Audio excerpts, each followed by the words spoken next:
for the providers, not just the platforms and the logos that we see in front of us, but also the stuff that's in the background has changed dramatically as well.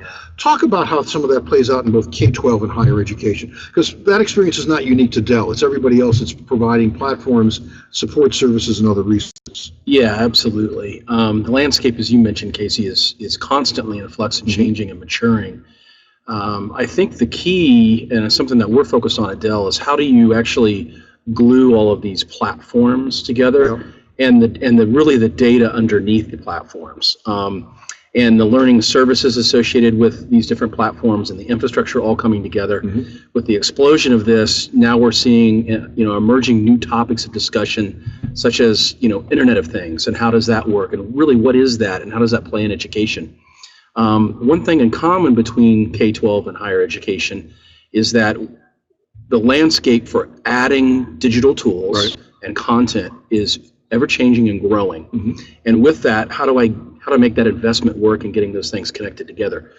The differences between higher ed and K-12 may be buried in the approaches of actually what are we trying to do and what are we trying to provide as self-service.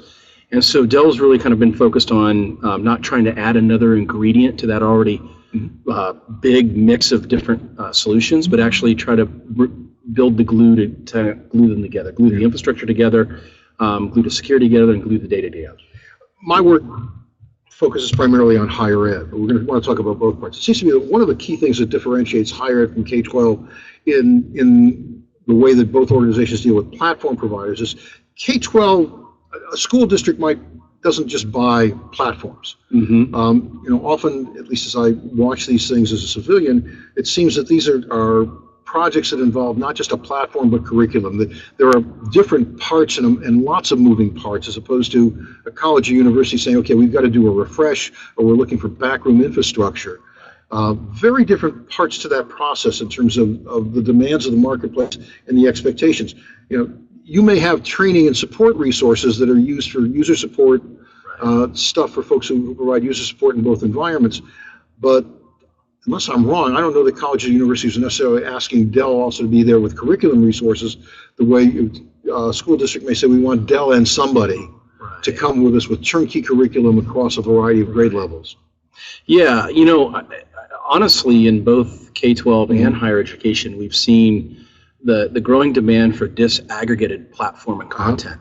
This idea of the true sense of really how do I personalize something requires content from a lot of different aspects, whether it's open education resources, or it's publisher content, or it's unique digital content, or it's self-created teacher content. All of that needs to kind of come together. We've seen a growth in that.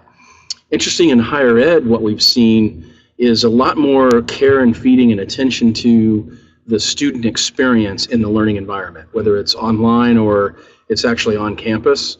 And we've seen that profound change the last couple of years with regard to, really what's the experience like, and, maybe I should pay attention to how I'm instructing and how I'm teaching. And there's been a lot more attention and at the high ed side around the intersection point between curriculum, instruction, and technology. And that's been there in K-12 for a while. Now, they have their own struggles in terms of, can I afford this? Oh, but K-12 is a more centrally planned environment. School districts buy these turnkey curriculas at different grade levels for different topics. Higher ed, it's a little more faculty-centric, or at least we would like to think so. Absolutely agree with that.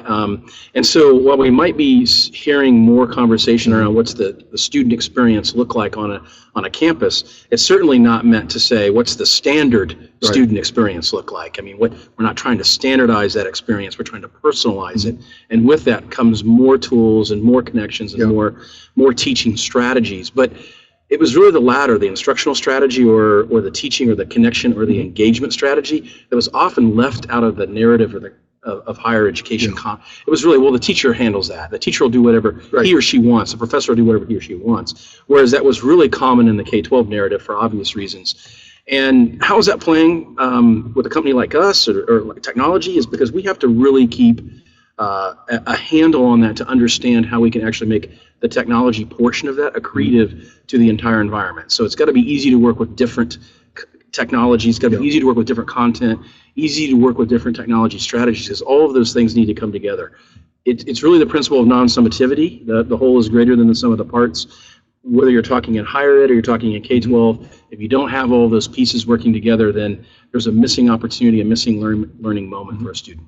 As civilians, we see logos at the front end, and yet Dell and other platform providers have a significant, often unrecognized presence at the back rooms as well.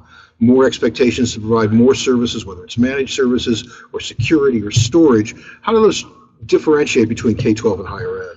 Well, yeah, I mean, there's much more of a tendency in higher education to look at different service models and be, provocative and open and innovative with regard to where we host or where we store. Are we in a, God forbid we use the term outsourcing services. In K-12, for a long time, that's been just an area you don't go, right? It's really people-first strategy, and we're kind of a family, and for all the good reasons and intentions that we're all in this teaching our kids together moment. But as the pressures grow and mount over lack of budget and lack of funds, and there's never a lack of innovation or a lack of pressure to innovate. Those are hot intersection points. And so we're seeing a lot more in K-12 looking at different models in order to service and support. Typically, they fall in two buckets, these conversations. What can I separate that would be considered transactional IT services from what would be transformational? And in K-12, that's an example of that would be, do I fund my teacher techs to do certain things? That really should be done by a teacher and a teacher background and inside of a district. Whereas an IT support help desk ticket is really a transactional. I can't get my Office 365 account to sync with my Windows Store account, or I can't get exactly. Okay. So I want to know that I'm not alone. You're not alone there. Okay. But it doesn't happen all the time. But every once in a while when it happens.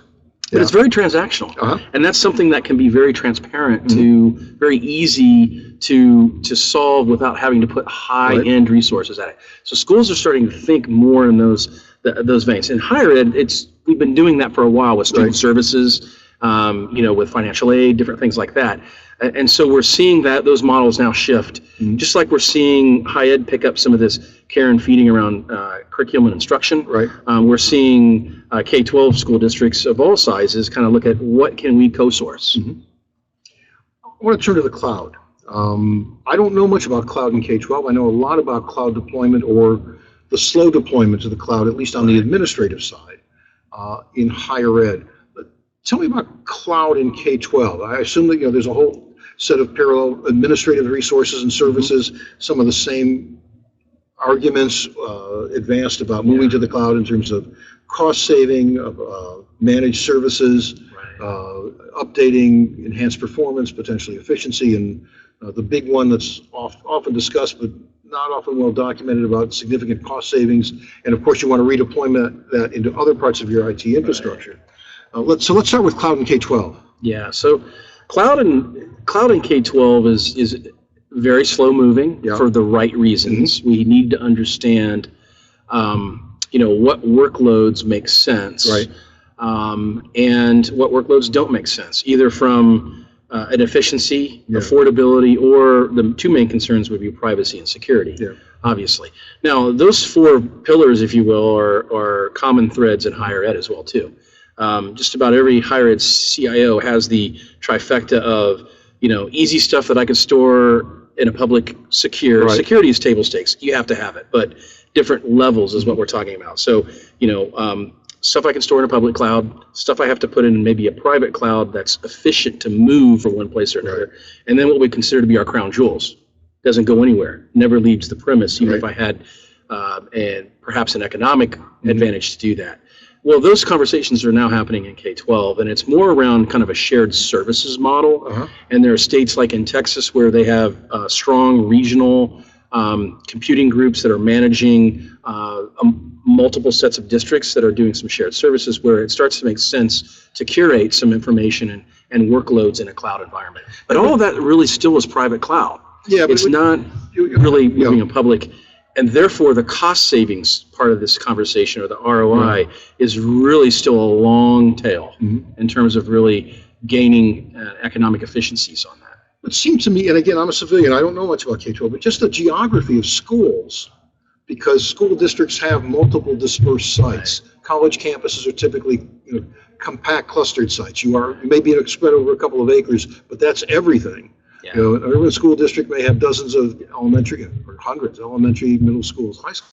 The geography of K-12 might lend itself at least more to the cloud, because there is a center someplace that metaphorically sort of acts like a cloud. It's an administrative center with tentacles out. Higher ed, we're all on one campus. Yeah, we've got the computing center, but geographically. But is that an inappropriate inference on my part? It's not. The question is practice and theory. Yeah. In theory, that makes sense. In practice, honestly, we're still trying to get all of our buildings connected. Okay. And that's the sad truth. Even with E-rate and federal dollars being pumped into this idea of getting broadband and schools connected, as we know from our friends at, that do research on this in the space, we're still not getting all of our schools connected. Right. And not all of our buildings within schools are being connected. So we might have pockets of connection, and therefore, that will affect our strategy. Like, how big can we go, or where can we put things? So the infrastructure side of the equation, let alone the security side, are kind of holding us back on gaining some of the efficiencies in cloud that we might see in other industries. Okay. And like buying cycles, there's some security issues and other problems with that. On particularly the ERP side, less so. Some of that's a matter of the software folks. That's not your business, but you enable that in some other ways. Or I'm just risk averse. I want somebody else to go first and then tell me how it works. That's exactly right. I mean, we're still seeing some of the same movers and same blockers with regard to that. There's, a lot of the providers don't have a overly compelling business case, I guess, to provide or make that shift from one environment to the other. A lot of our schools still also think of certain data sets as being in those domains, their crown jewels, and they're really careful about that. But most everybody, I think, is using, several different providers provide student email, to provide LMS access now, to provide, some of the core or fringe. These are almost commodity services. They're almost commodity services, and driven a lot by the as a consumer, I can do this. School, college not providing these services are not at the same quality level. Right. Each workload, because even in research, when we move to the cloud in research, we're doing it, but only a lot of it being done either by just curating in Amazon, let's say, or doing really heavy workloads over high-speed internet connections, working with Internet 2, for example. Because not every workload, even in Internet 2 speeds, either 10 gig or even 40 gig, makes sense to even put on a cloud, and if you have to transfer the analytics. I mean, maybe on the 100 gig network, innovation network, but those are not every college or university is connected at that level. And then the question is, we've heard stories where, doing your disaster and recovery in the cloud, it's still faster actually to drive to the next city to pick up the tape that it is to actually transfer it over the internet, even at those high speeds. So we still have some technology efficiency gains to be had with regard to that. But we can put the wrappers around it. We can manage the workloads. I think the biggest thing that we offer, our point of view at Dell, is you're going to have multiple cloud environments, whether you're a K-12 or you're higher. No one's going to have one cloud for everything. It's really clouds, if you will. And with that in mind, you really need to manage it through a single pane of glass. That's the concept that we work on software that allows you to manage your different cloud workloads. That seems to be taking hold in higher ed, and we see that eventually in K-12 when we, according to the other stuff that we talked about, gets addressed. They'll also look at that as a way. So John, as we close, I want to think about the fact that you and your colleagues at Dell, you see a lot of stuff in school districts, you see a lot of stuff on college campuses. You also have the benefit of seeing a lot of practices and policy that looks similar but somewhat different in terms of the corporate and government and other worlds. What are the 2 or 3 things that, as you think about that landscape in K-12 and higher ed, schools and colleges are doing really well? And if you had to point to 2 or 3 things, these are the great opportunities to do better. Whether it relates to Dell platforms or just technology at large. Yeah. What's being done well, and where are the 2 or 3 real good really critical opportunities to do better? Interestingly enough, I think the areas of excellence and innovation that we're seeing, let's start with the K-12 side, are really around schools that have transformed their learning model. Right. So this could be high tech or low tech. So the technology is not an equation in terms of the degree that you have. I mean, it plays a role. But the schools that have really changed the way teachers and students interact are the ones that are making progress. And the technology is, of course, being useful in those environments. So we've got schools that are going to inquiry learning models. We think are really the strength of that instructional change opens up technology to be very useful. In higher education, this idea of learning happening anywhere and making it easy for students to access each other and access information on campus in learning commons and different types of innovative learning settings, so that rethinking the actual space is starting to really take off. We've seen some great things happen at ASU, at North Carolina State, at Oklahoma University, where they're really taking a very holistic and systematic approach to redesigning the spaces. And the labs and the computer labs are changing to really meet the demand of today's student, which is very much, I learn at spurts and in moments, and sometimes I go deep and sometimes I'm shallow, and I may learn in this environment and that environment. It's not just a traditional classroom environment where they're learning. And if we meet them there, we have a better chance at having a better engagement experience, which is the key. So we're seeing some innovation there. Great. John Phillips from Dell, thanks very much for joining us this afternoon. How's the conference? It's been great, fantastic. A lot of great stuff. I will say that being at the conference for several years, this is probably the first year that I've seen the blend of K-12 starting to rise. We've got truly a really nice blend of higher education in K-12. No, we talked with Deborah Quazzo yesterday. Deborah said there's some 500 school superintendents and some 500 higher ed folks here. And part of the magic is to create the gumbo where it's not just the early innovators or the tech firms that are talking with one another, but to actually foster those kinds of conversations. Gumbo, I like that. Sounds good. Good. John, thanks very much. Thank you. We're going to be right back. Our next conversation is with Susan Furman, who's the president of Teachers College at Columbia University. Give us a moment.